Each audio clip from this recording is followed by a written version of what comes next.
Hey, what's up, guys? So I'm sitting here with Justin again today. Hey. Today we were talking about insecurity just now, actually, and we thought Yes, that sir. we would um, just go ahead and podcast this and see what happens. But yeah, Justin was just saying, talking about social media and how it directly affects our insecurity, which we've all heard this. This isn't new news. We've Yeah. heard it all over the radio. People make those new videos about how Facebook is anti-social media actually or whatever. So it's not like it's new news or anything. Yeah. However, as you were saying, go ahead, Justin, just kind of Yeah. explain what you were telling I me. was telling Matt, I've been realizing, through my own journey recently that, just kind of coming face to face with a lot of my insecurities. And even though I've come a long way, and I would say I'm a lot more secure or I feel more confidence in myself, let me put it that way, than I used to before. I still have to deal with things that just petty insecurities that I wonder, where did this come from? When did this become how I think and who I am and how I feel about myself? You know what I'm saying? Yeah, for sure. And then you got to think about if you're not struggling with insecurity, what type of security do you have? Like, where do Yeah. you get your security from? Do you get your security from the way you dress? Do you get your security from your job, your Mm-hmm. bank account, your relationship with, your Christian status or your pastor status? Is that where you get your security from? Mm-hmm. Because basically, I guess my question is your security in who you are as a person, your values, your character. Your character is who you are whenever no one's looking. Do you get your security from that? Yeah. Because you're either insecure, very secure, and that's it. But then whenever you look at security, that breaks off into several different categories. One Yeah. of them being security from self, like your personal self and who you are as a person. That's where you get your security from. Uh-huh. That's basically the only right way to get your security. All other ways are, just living in a prison, basically, because you never find yourself, you never find your journey, you never find who you grow to be, because you're always trying to be something that you're not. First you have to start being something that you are, and then you'll grow into something that you'll be. it's Yeah. it's it's exactly. It's what they call the simple and the sweet, or you know um, taking the good with the bad, because a lot of times before you become secure about yourself or confident, you have to be insecure, because it's one of those things that teach you your talents. It's kind of like people that you meet that don't know how to take a compliment. You ever met somebody like that, Matt? mm, I've only known a few, but it was a very strange thing to me, yeah. because I thought, I love a compliment. I strive. You know how many people out there fish for a compliment? Go through all kinds of things. Will even tell you dumb lies just to get a compliment. Make up Yeah. a story. I actually met a few people that you can't even tell them, hey, your hair looks good, or hey, I like that outfit, because they'll say, oh, well, it was, this wasn't even Well, expensive, and or it what was I've from here or noticed, and there. something that I've noticed even too, if someone gives you a compliment, you may also play it off like, you say the right words or whatever, but deep down it's like embarrassing, or you get some kind of awkward. There's some sort of like awkwardness, kind of chemistry in the room whenever someone gives someone a compliment, unless you're gifted and like you have really good social skills and charisma and you know how to make people feel comfortable.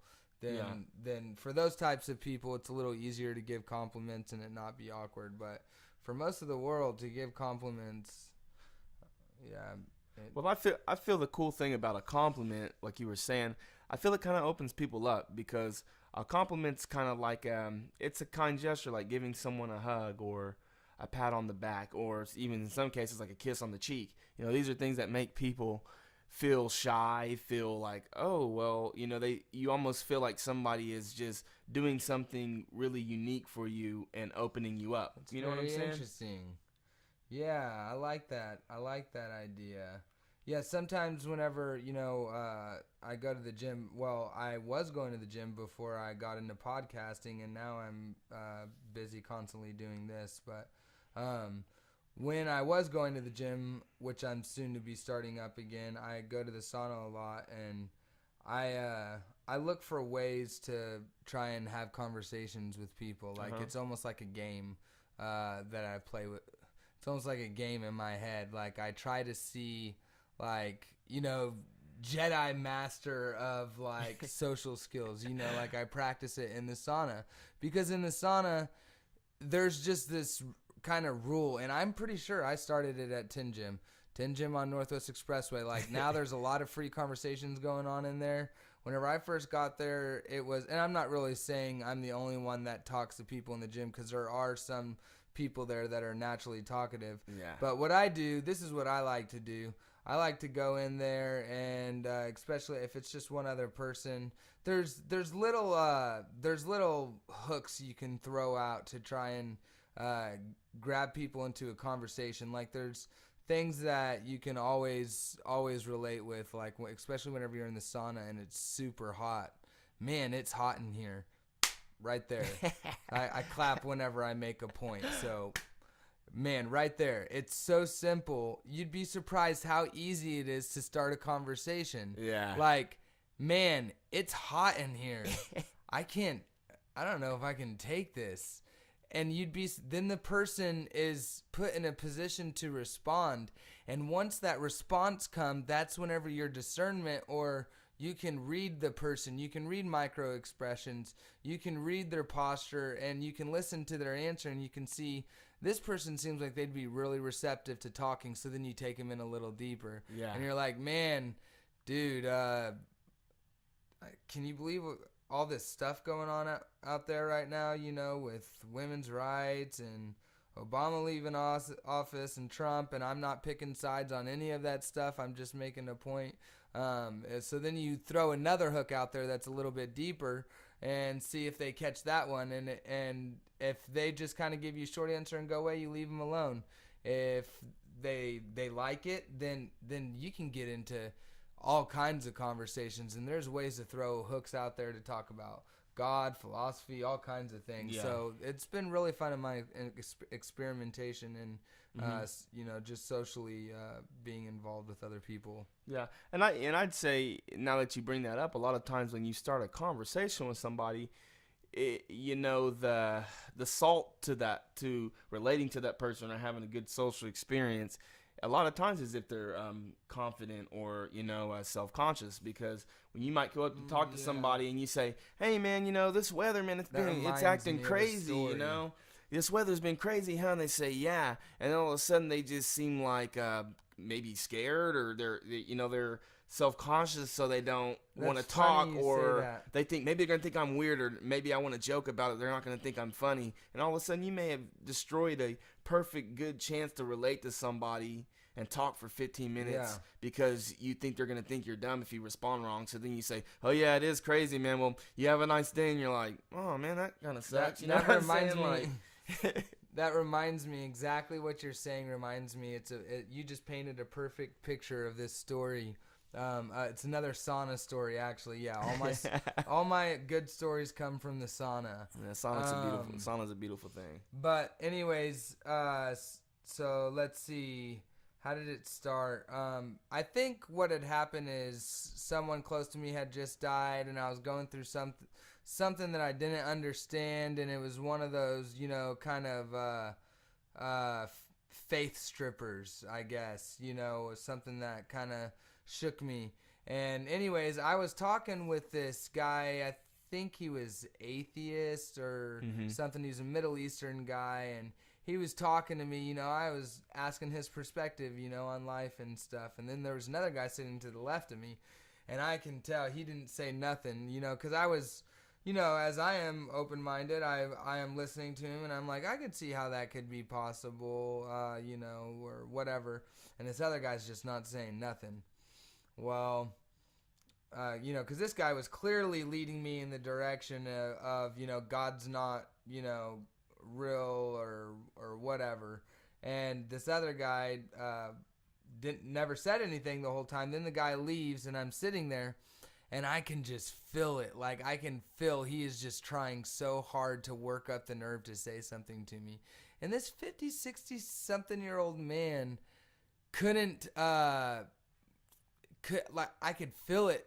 He couldn't so find the strong. confidence. He couldn't find the spark up confidence. And so, conversation. you know what I do? I help him out, and I say, boy, it's hot in here. And he just vomits all over me. Time to go. He's like, do you believe everything that guy just said? And I'm like, well, no, not necessarily. I'm at a pivotal point in life right now, and he just vomits all over me. And so I just think it's hilarious because, yeah, like you said, people... It can go one of two ways. It can be a flop, or it can be like, whoa, you know what I'm saying? Yeah, so I just thought it was funny. I just thought it was funny that it worked, I thought it just helping him out, and all I had to say was, boy, it's hot in here. And he just went crazy. And lately, I don't know why, man, just very recently, I've been having the urge to just randomly start conversations when I'm like at the gas station, maybe with the person next to the pump to me, or when I'm getting groceries, the cashier. I just feel this urge to start a conversation and vibe. So now this is not scripted or anything, and no. So now, Justin, let me ask you this, and no pressure or anything, but you just mentioned it's been in the last couple days, and maybe it has nothing to do with this whole I don't know, program or whatever this is. But do you think that it's been? Do you think awareness has been raised through what we're doing here on this page, and that's maybe affected your drive to want to go out and be more open with strangers? I do believe so, because I do think we're meant in our core to have relationships with other people, to try different cultures, try different foods, try different music.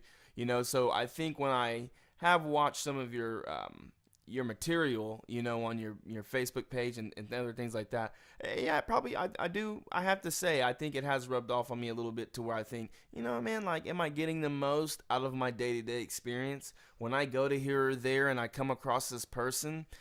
Could we speak into each other in some kind of way to make our day better? It's amazing how you can be somewhere for 5 minutes around somebody, and they tell you your hair looks nice that day, or they like your beard, and all of a sudden you just realize how you feel real uplifted. They didn't tell you like the mysteries of the world or the answers to your life. They just simply told you that, hey man, I really like your beard, and for some reason it can literally transform your mood or your day. And it's an awesome thing. So I really believe there is something to that. So I can honestly say I didn't know consciously. I think it was more of a subconscious thing. I know, and that was just something I was curious, because I didn't know if it was coincidental or not, but I haven't been going around and asking people that question so straight and bluntly. And also, it's been maybe 4 days or whatever. So there's definitely lots of time ahead. But yeah, no, that's awesome. That's awesome news to hear that. It's just, I feel like there's opportunities to just connect, because you got to think to yourself, when you go to a movie, you're going to be sitting somewhere for 2 hours. So what do? They say, why don't you come buy some popcorn? Why don't you come and buy this drink to enhance your experience?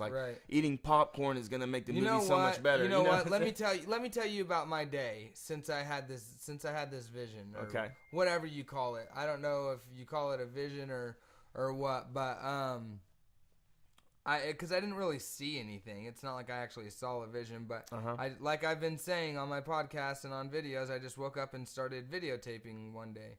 And there's some experiences that led up to that. But ever since that day, I wake up at 7 o'clock with no plans really. Like, I have a couple destinations of places on where I need to go, like maybe 3 or something. Yeah. And I usually leave early because I just wake up early now. I don't sleep in like I was. I just wake up and I get straight out of bed, and then I go outside and I quiet my mind and I still my mind and basically clear out my whole day, all my plans, and then I whatever things I have to get done, I just kind of leave out there to get to them at some point in the day. But I usually start with going to get my coffee, and then you never know how long of a conversation you have there. And then I end up going down to the Paseo district or whatever, because I have meetings with people throughout the day. I've been meeting with a lot of different people trying to network and stuff. And so I have these meetings that I have to be at. And so what I try to do in between time is I try and do what I call fill-in work, where I either go and I meditate, or I go and I think, or I go to the lake and I write some of my thoughts down or something. And then I have another meeting, and I've been, forgetting to eat in some of these meals, just because I've just been so busy and so focused on what I'm doing. I'm just not really thinking about eating. I am right now, actually. It's funny I say that because I actually feel super hungry right now. But and we just ate, but yeah. Yeah. And phone's dinging a little bit. Sorry. It's just like we were talking about, you wake up sometimes, I wake up sometimes, and we already have our whole day crammed together in this little box of got to get done. We don't think maybe we're going to come across a situation where we can lend a helping hand to somebody. We can, I don't know, stop and just feel an urge of kindness to give them our umbrella when they're sitting out begging for change, whatever, and I'm starting to notice there's little opportunities in the day to just vibe with somebody. Look for an opportunity to open the door for someone and say hi and see how they react. You're going to get a lot of just basic highs, but you never know whenever you get a receptive person. You can find them. I went to go buy this laptop for this program that we're doing, and the guy that I bought it from, he's an awesome dude. I loved it. He's actually probably going to be on a podcast sometime, but never met him in my life. And whenever I bought this laptop from him, started talking to him, we sat outside downtown Guthrie for almost 3 hours just talking about just whatever. Yeah. And I've never met this guy. Stuff like that can be happening every day. And I think that it's really, movies and shows and work, we have this go to work, go sleep. And we've heard all this too. This isn't new. Go to work, go home, sleep, go to work, go home, sleep, go to work, go home, watch. And after you get home from work, fill your time in with watching TV. And it's just this widely accepted view of life when it's like, what if I just wanted to take my family and just walk across the nation or something? Not that someone would actually want to do that, the park. But some people might. Or what if I just wanted to go walk around? And there are people that just go and walk, but the point is, what if well, the cool thing is, you were bringing up how, people can be open or receptive, and I'll take that up one, because I believe that not only that, but think about what you were just saying, man. People have this same routine every single day. Wake up, eat breakfast, go to work, come home, watch a program, go to sleep. But like you were saying, man, it's gotten to the point, I don't think people think about it, where people are so hungry to be noticed or have that conversation. That's why we use things like Facebook. Why do you think everybody's on Facebook so many times a day posting? It is because a self-boosting security program. Well, think about it, Matt. You get your security from your image. Yeah. Well, what I'm saying is mainly it's Sorry, more of was I disproving your point? No, not at all. What I was trying to say is I'm just using the fact that we're talking about how people may want to talk, but they don't feel that they're too shy to do it in person, so they'd rather get on Facebook. But either way, because we don't have the time. Oh, well, it's way worse than that. You can't even call people without them hanging up on you and texting them. It's normal for you to call someone, them hang up on you, and then send you a text immediately after and say, hey, what's up? Like, what the hell, dude? I just called you. Like, is there a reason why you can't answer your phone? I'm a little confused. But it mixes me up, because I think, this person sitting on here, this person that probably would be quiet, out in like a setting where there's several people that would be willing to talk and start conversation, but this same person who will be shy out in public will get on Facebook and tell like all their personal stuff, and I think, this person is desperate to, like you say, reach out and touch someone or be touched in the form of have somebody interested in how they feel, what's on their mind. But instead of reacting with somebody real, they'll go on Facebook and do it. I just think that's because what we're talking about, some of the insecurity issues. I have friends that love to vibe, but they I disagree. They feel I'm weird sorry. around Let me people. interject. Let me interject because I actually disagree. And this is just us coming to truth. This is what this is about. If you disagree with me, call me out on it anytime and we'll figure it out. Sure. As far as Facebook's concerned, I think what Facebook has really turned into is it's all about self-image. It's about, you go on there and you try to think, man, what could I post to get so many likes, or what can I, let me change my profile picture that's going to make me look the most attractive. Mm-hmm. Let me only post about the good things that happen in my life. Hey, I just got a promotion. I'm now lead executive of da-da-da-da-da. Or, hey, look at me. I saved for 5-6 years, and you don't put that part on Facebook, and now I'm going to Taiwan with my family, but I'm making it look like I have all this money even though I've been saving for 5 years for this trip. So I think Facebook is not that people are necessarily they try to seek real relationships through social media. I think people go to social media because they're insecure and it makes them feel better about themselves. Yeah. And sometimes it doesn't go good for some people. Sometimes you feel worse about yourself because there's people that have put on a better show than you. Yeah. Or you don't have the resources to put on as good of a show as they did. Yeah. So I feel you on that. What do you think about that? Well, I mean, yeah, I do agree, and that kind of wasn't what I was talking about, but it is very relatable, because in the end, like you say, you got to ask yourself, with someone going on there because they're just feeling like, man, I really got something to say, I just don't know how to say it. Well, you're right, man, because it does get to a point where it may start off as that, but it ends to where you kind of, like you said, man, you think, man, what you may sit there for 2 hours that day and think, what kind of selfie can I post, today? And how many responses will I get to it? You know what I'm saying? So I do feel you on that, man. And I have a lot of people who have just got away from Facebook because they feel like it's too much pressure. Right. You know what I'm saying? To try to keep up every day with that. And they get tired of seeing people try to make themselves look better and maybe make them feel worse about themselves. You know what I'm saying? Right. So yeah, basically, I guess, if you're going to use social media, use it for positivity. That's basically the point we're getting to. Social media is supposed to connect us. Let it connect us. Don't force it to disconnect us. Don't forward stuff that is negativity. That's how you keep yourself in the cycle. Doing stuff like this is what gets you out of the cycle. Doing stuff that is positive is what gets you out of the cycle. So yeah. That's the solution to the problem. So just take it what it is. Guys, we're running out of time. We're actually running almost 5 minutes over. So appreciate you guys tuning in. Yep. And look forward to talking again. All righty.